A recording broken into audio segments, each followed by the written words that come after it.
memiliki sesuatu untukmu. Seharusnya aku memberikan ini padamu sebelumnya, tapi aku takut dan sekarang ini aku sudah tidak takut lagi. Kulihat cahaya itu. Rapunzel ini bernyanyi terus. Sudahlah, akan aku kasih kau jurus Sharingan. Begitu deh. Tuh, gemes ya suaranya ya. Ini yang biasa aku tonton waktu aku masih masa kanak-kanak, Cak. Masih masa kanak-kanak. Kalau itu yang biasa aku dengarkan pada saat aku dengerin anakku kasih nonton Rapunzel. Nah, aduh gemes ya. Sebelum kamu kita tahu lebih dekat lagi nih mengenai daber atau pengisi suara yang barusan, gimana kalau kita simak dulu informasi yang satu ini, Cak. Ini dan apapun yang kau alami, perbaikilah. Anda barangkali kenal dengan tokoh kartun satu ini dong? Iya, Rapunzel. Siapa sangka di balik tokoh kartun Rapunzel ini ternyata ada karakter suara Tisa Julianti. Tisa dikenal sebagai dubber karakter suara. Selain kartun Rapunzel, Tisa mengisi suara kartun terkenal lainnya. Misalnya saja nih, kartun Cinderella. Kau memberitahu itu tidak akan menjadi nyata. Sofia, The First hingga berbagai animasi lain. Tim penyelamat tinggi dan Ibu dua anak ini sudah menekuni bidang voice over sejak tahun 1993. Saat itu, Tisa masih berusia 8 tahun. Kemudian, ia tergabung dalam sebuah sanggar dan hampir 30 tahun, Tisa kini menguasai 8 karakter suara hingga mampu mendulang rupiah. Kegiatannya memang simpel, tapi ternyata tak semudah yang dibayangkan. Dibutuhkan latihan rutin agar kualitas suara semakin baik dengan karakter suara yang cocok. Perjalanan Tisa untuk sampai di titik ini pun tidaklah mudah. Semangat dan kerja kerasnya sejak dini patut dicontoh oleh anak muda yang ingin mengejar impian. Tak sendirian, adik Tisa Julianti, Ian Saibani juga berprofesi sebagai dubber. Ian biasa mengisi suara kartun karakter, misalnya Naruto, Pimen, hingga serial telenovela. Pria 31 tahun ini sudah menjadi pengisi suara sejak TK. Kala itu, Ian tergabung dalam Sanggar Prativi untuk latihan teater. Alih-alih ingin jadi aktor, dia justru terjun ke dunia voice over. Masih sejak kecil sudah mencari pundi-pundi rupiah, tak membuat Ian merasa kehilangan masa kecilnya. Sebab banyak anak seusianya yang menjadi pengisi suara, sehingga lingkungan kerjanya dianggap seperti tempat bermain. Berbekal pengalaman selama belasan tahun menjadi pengisi suara, ditambah banyak kerabat yang mengikuti jejaknya sebagai voice over talent dan penyiar radio, Ian Saibani dan Tisa Julianti pun mendirikan sekolah voice over. Nah, itu dia. Ternyata yang memiliki suara-suara imut dan menggemaskan yang sering kali kita dengar pada saat masih kecil dan juga buat anak-anak kita, itu ternyata sudah di samping kita. Iya, selamat datang Tisa Julianti dan juga Ian Saibani. Iya, selamat datang di studio BTV. Selamat pagi, Pak Tisa dan juga Mas Ian. Wah, aku banyak sekali nih pertanyaannya karena ini kan idola masa kecil dari anak-anak. Tapi untuk mengawali semuanya, sebenarnya awalnya itu menjadi voice talent atau dubber itu ceritanya seperti apa? Oke, kurang lebih sih sebenarnya sama karena kita dari satu sanggar. Waktu itu ketika aku umur 8 tahun dan Ian 4 tahun, kita menemukan sanggar yang memang tempat waktu itu para senior-senior memang sudah terbentuk di sana ya, seperti Ibu Maria Untung, yang pintu teater satu telah dibuka, itu dari Sanggar Prativi. Akhirnya kami masuk ke sana, latihan di sana seminggu 2 kali, digojok habis di sana, akhirnya membuat kita menjadi seorang voice talent. Karena di sana ada studionya langsung nih untuk dubbing, juga untuk audio drama kan zaman dulu kan terkenal banget. Sandiwara radio dulu ya. Saur sepuh. Iya. Kita ketuaan umur ya. Iya betul. Aku dapat gurunya di sana dari Kak Abud sama Om Beni, dan akhirnya sampai sekarang nggak mau pekerjaan yang lain lagi. Karena nggak bisa. Karena nggak bisa. Bukan nggak mau ya. Dari kecilnya di sana. Oh, jadi ini memang sudah kenal semenjak lama ya, satu sanggar gitu ya? Iya, 30 tahun yang lalu berarti kalau aku 30 tahun yang lalu. Oke, nah ini kita juga pengen tahu ya Kartika ya, untuk menjadi seorang pengisi suara gitu ya, ini modal utamanya apa sih? Terus tahu bakatnya kalau kita akan menjadi dubber itu seperti apa ya, Cah? Iya, apakah mungkin suara yang cempreng dan biasa-biasa aja bisa menjadi seorang pengisi suara gitu? Cadet? Bisa banget sebenarnya. Yang penting kan modalnya yang pertama suara ya. Iya. Suara. Biasanya kalau bakat anak-anak kecil, yang penting tuh pede, suka tampil biasanya ya. Biasanya. Terus kalau masalah jenis suara, semua suara tuh bisa istilahnya bisa dijual lah ya, bisa terpakai. Karena kan kalau misalnya di kartun ataupun di dulu kita telenovela atau iklan indie apa segala macam, itu kan berbagai karakter ya. Jadi ada yang suaranya harus cantik, ada yang kalau cantik malah nggak dapat gitu. Kalau misalnya karakternya antagonis, atau kalau misalnya suara-suara kartun yang kayak suara-suara cempreng gitu malah kepake. Jadi apapun jenis suaranya harusnya bisa. Berarti aku bisa ya? Bisa. Aku cempreng. Bisa banget. Ocha, boleh nggak sih kita langsung mencoba untuk praktek? Aku penasaran loh. Siapa tahu kita bisa jadi suara Janik juga ya. Bisa. Janik loh. Betul. Ayo ya. Oke, boleh nggak kasih tahu gimana sih caranya buat latihan gitu supaya menciptakan suara yang berkarakter? Bisa. Mau langsung baca skrip aja nggak? Kami sudah membawakan skrip. Wow, kita yang ditantang. Iya, boleh ya. Latihan dulu. Kasih tahu tips dan triknya dulu. Biasanya ada pemanasannya dulu ya. Iya, pemanasan biasalah kayak sebenarnya ya. Gimana? apa segala macam. Kita ini aja, kita latihannya mengubah-ubah suara. betul. Ya. Dari suara normal ini coba dibuat lebih cempreng sekarang. Lebih animasi kartun.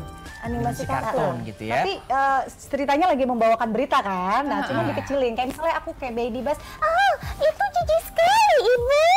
Ya, begituin ya. Oke. Oke, coba.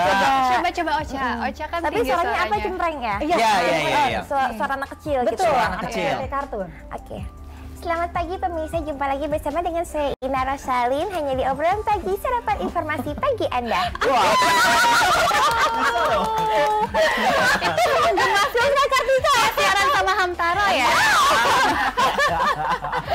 Hamtaro ya. Oke, aku ceritanya jadi apa nih? Kalau aku Dengan boleh warna ya, suara request seperti ya. ini. Telenovela zaman dulu. Adalah Vergoso. Tidak usah seperti itu. Silahkan. Mama bilang dengan Rosalinda, Mama tidak suka ya dengan Rosalinda yang berpancaran dengan Fernando Jose Altamirano del Casino. Ya ini Rosalindanya. Mimik juga berpengaruh rupanya ya.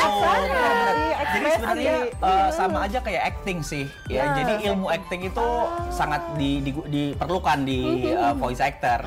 Gitu. Tapi bedanya kalau para aktor ini ada di depan layar, kami di belakang layar gitu. Ilmunya sih sama, gestur apa. Ilmunya sama ya. Tapi tantangan terberat apa ya, Ca? Betul. Tantangan terberat sih sebenarnya acting sekaligus baca naskah, sekaligus Ada lihat gambarnya. gambar, harus menyesuaikan lip sync kan? Singnya susah kan, kalau misalnya dia ngomong, kita ngomong. Dia berhenti, kita harus berhenti. Iya. Itu yang tersusah. Kita dengar suara aslinya, terus kita baca skripnya, kan kita nggak ngafalin. Iya. Jadi kita begini. Nah, ada matanya, ada dan rasanya ketika kita membaca nyawanya, perannya nggak boleh hilang. Jadi ya itu Harus satu sinkron kesatuan. semua ya, harus otak sinkron. sama mata sama telinga sama bibir itu harus sinkron semuanya. Itu dia. Oke, nah ini selama menjadi dubber atau pengisi suara gitu nggak sih? Ada hal-hal yang do and don'ts dilakukan nggak? Pastinya ada. Ada sih ya. Kalau di voice actor biasanya jaga suara yang paling penting. Dunia Jaga tuh suaranya gimana tuh? Masing-masing beda-beda. Ada yang nggak boleh makan apa namanya gorengan atau sebelum es take gitu, es. Tapi ada juga yang suaranya badak gitu ya suaranya. Nurut aku apa aja boleh. Apa aja. Enak dong ya, nggak ada pantangan ya. Terus don'ts-nya berhenti belajar sih sebenarnya. Karena industrinya tuh selalu berubah kan. Kalau dulu misalnya kalau telenovela kita tuh cara bicaranya tuh yang lebay gitu kayak sinetron. Ya kayak tadi kan ya, Jose Fernando, jangan seperti itu. Tapi kalau sekarang kayak di film-film di aplikasi itu Di lebih OTT natural kan? semua sekarang natural. Jadi kita ya udah kayak ngobrol biasa. Iya, kayak pengisi gini suara aja. Korea sekarang ya. Iya, betul. Korea. Saya pernah ngisi suara Korea. Sering. Ah, sering. Coba dong, mau dong. Iya juga sering juga nih. boleh. Ada film apa ya? Eh, Soalnya ada beberapa film yang memang kita nggak boleh nggak boleh memberitahu kalau itu tuh Oh gitu. kita ada. Tapi ada juga yang boleh. Apa ya, kayak misalnya kalau karakter Kalau misalnya kalau Korea tuh kan lebih ke natural ya kayak Apa yang kau inginkan? Aku tidak mau ke sana. Aku benci dia. Tapi kita harus ke sana sekarang juga. Inilah saatnya gitu loh. Sok ganteng, sok cantik sebenarnya. Tapi juga sempat di awal ada menyanyi loh Mbak Tisa ya. Berarti harus bisa menyanyi juga. Nggak harus. Nggak harus. Nggak harus Tapi bisa. kalau misalnya bisa nyanyi, ya lebih satu paket lagi bayarannya. Lebih lagi. Karena ada castingan kayak film-film Disney kan, atau film Baby Bus dan segala macam gitu. Iya, terus ada nyanyinya ya? Iya, ada nyanyinya. Kalau misalnya si Dabernya bisa nyanyi, kayak aku sama Ian kebetulan bisa nyanyi, ya dikali 2 istilahnya gitu. Tapi kalau nggak bisa nyanyi pun nggak apa-apa. Jadi nyanyinya Orang misalnya lain. orang lain, Mbak Ocha misalnya gitu. Nanti yang ininya kalimatnya Mbak Kartika itu bisa banget. Oh gitu ya. Nah, aku juga pengen tahu dong. Tadi kan kita sudah dikasih tantangan. Sekarang kita tantang nih Mbak sama Mas Ian membacakan berita tapi pakai logat telenovela. Waduh. Boleh ya? Boleh. Apa nih yang dibaca? Coba mana yang kita baca ya? Mungkin bisa kita lihat di sini ada prompter apa saja yang bisa kita baca atau mungkin dari berita aja. dari koran boleh, dari koran. Saja ya. Nah ini nih ada yang highlight yang sedikit-sedikit boleh? Oke. Yang ini boleh deh. Oke, Ian ini. Ya. Oke. Terus kata lo. Aku ya. Coba dari Mas Ian dulu ya. Siap. Diversifikasi produk ekspor mengurangi dampak penurunan permintaan global, Rosalinda. Karena Kementerian Perencanaan Pembangunan Nasional dan Badan Perencanaan Pembangunan Nasional itu sedang menekankan pentingnya diversifikasi produk dan negara tujuan ekspor. Tapi Fernando Jose, pemilik kredit ini, tingkat elektabilitas Ganjar Prabowo itu 35-90%. Bagaimana ini? Ada nggak sih yang ngomong kalau cerita kayak gitu? Kita harus kayak gitu ya. Kita harus kayak gitu. Terlalu dramatis ya. Iya. Mohon maaf ya ampun yang denger. Iya, Mbak Tisa dan juga Mas Ian pastinya memegang banyak karakter kan. Ada Iya, karakter lumayan. favorit kan? Pastinya untuk masing-masing boleh diperankan Oke, saat ini. Tisa apa? Karakter favorit Sebenarnya banyak sih, tapi kalau boleh milih Kalau aku tuh lebih suka yang dicempreng-cemprengin suaranya, kayak beberapa waktu yang lalu dapat karakter di YouTube namanya P-pop Family. Jadi singa kecil gitu, jadi kayak Ini saatnya aku berenang, tapi aku belum bisa berenang. Aku harus belajar dengan siapa ya? sama sih kurang lebih sama karena itu bisa mengeksplor juga suara kita. Kalau aku Hamtaro ya, aku jadi Hirokonya. Kalau yang masa kecilnya dulu suka seumuran gitu.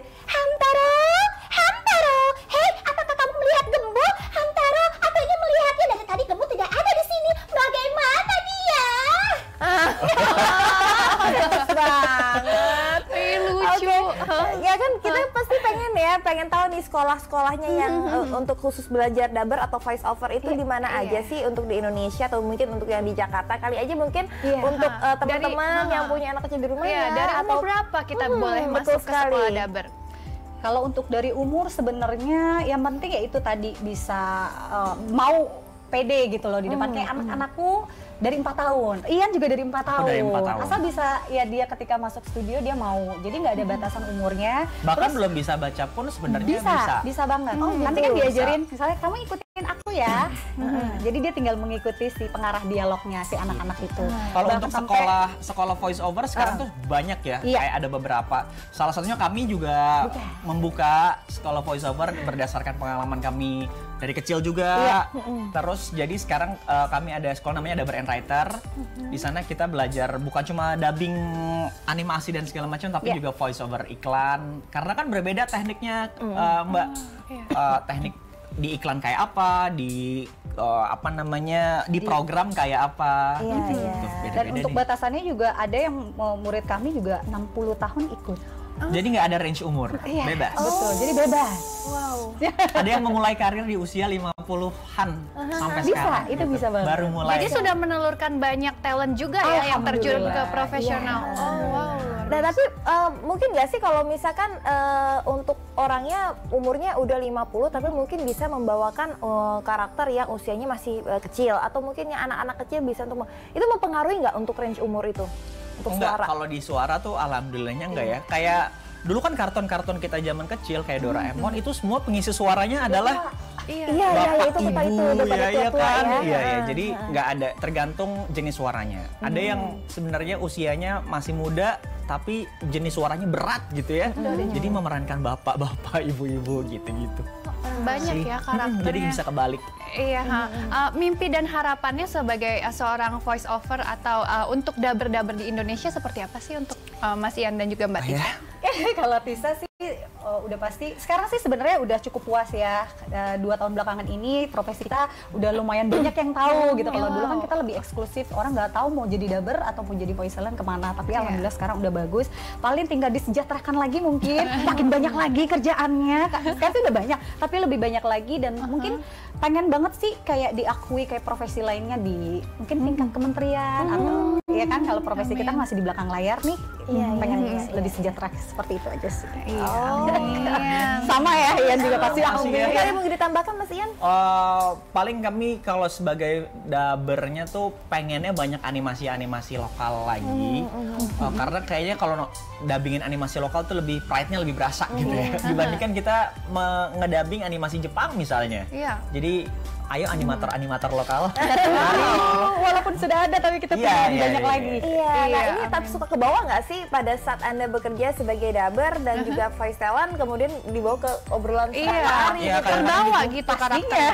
Kalau yang ngobrol nih misalnya teman-teman bilang, udah lo nggak usah ngedubbing deh. Ini gue ngomong biasa gitu. Aku juga ke suami ke anak-anak udah pasti gitu. Ibu lagi dubbing ya? Gitu. Padahal lagi bener marah misalnya gitu. Tapi marahnya yang lebay.